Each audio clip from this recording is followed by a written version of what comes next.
Suicide prevention and mental health entered the national spotlight last year with rapper Logic's moving song titled 1-800-273-8255, the number to the suicide prevention hotline. He, Alicia Cara, and Khalid gave an emotional performance of the song at the 2018 Grammys. It feel like my life ain't mine. Come on. I finally wanna be alive. During the performance, he was surrounded by suicide survivors, and the hotline number was displayed across his sweatshirt and on his stage. In interviews about this, Logic said he wanted to write a song that would have a noticeable impact on others, and it did. For the first 2 hours after the performance, calls to the Suicide Prevention Lifeline were triple the normal amount.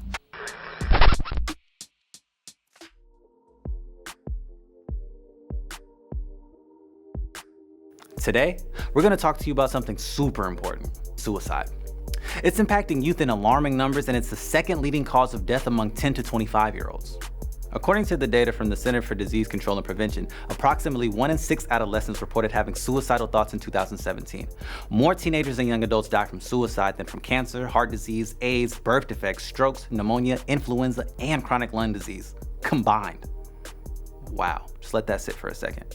So, as difficult as this topic is to talk about, it's real. And it's time to get real and start a discussion on how to solve this problem. Which brings us to the question, what can schools do to support mental health and prevent teen suicides? Student reporters from Etiwanda High School in Southern California brought this topic to us.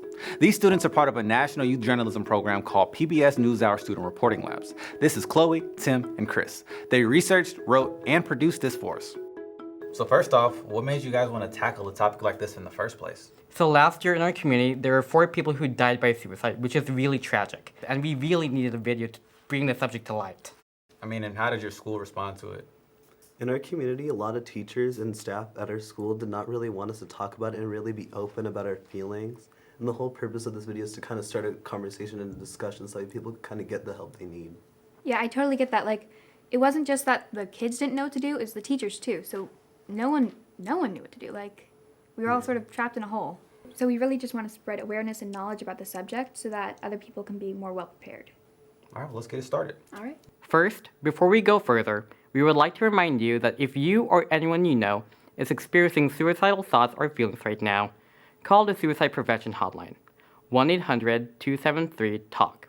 That's 1-800-273-8255. If you don't want to talk to someone, you can text 741-741 anonymously, and the counselor will come to your aid whether or not you're currently in a crisis. It seems like one reason schools are struggling to help students is because they don't want to get it wrong and somehow make things worse, which is something we worried about ourselves in making this video. So we did some digging to see what seems to be working. The good news is there's a lot of information out there, like this toolkit from the Substance Abuse and Mental Health Services Administration.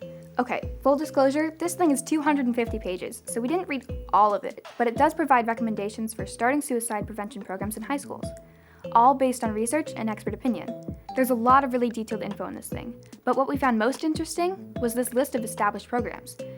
We were particularly interested in a program called Sources of Strength because it has a peer leader component.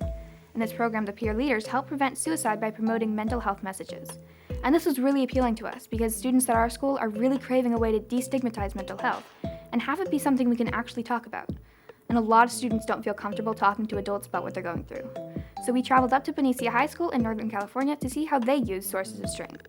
Sources of Strength at its core is a suicide prevention group, but it's also to help people get through everyday things because it can build up. My role as a peer leader is to be someone for people to listen to, be someone who's just there for them.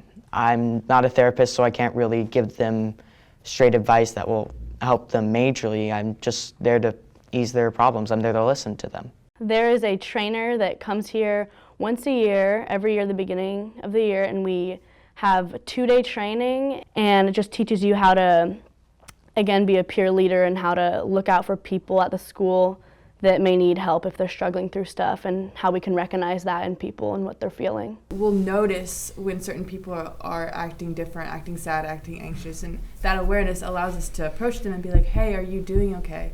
We also go and make presentations to a bunch of classes about dealing with anxiety and dealing with stress and things that you can do to alleviate your stress. And we also have ads around the school. We have posters. The mission of Sources of Strength is to kind of break the stigma, and it isn't a bad thing to talk about. It can only get better when we're all sharing and talking about it. What we really liked about it was that there were so many resources that we could use, so many ways that the students could seek help, and that they could support each other one-to-one. We know that there are a lot of programs out there. We are happy to report that even our school is looking at models like this one.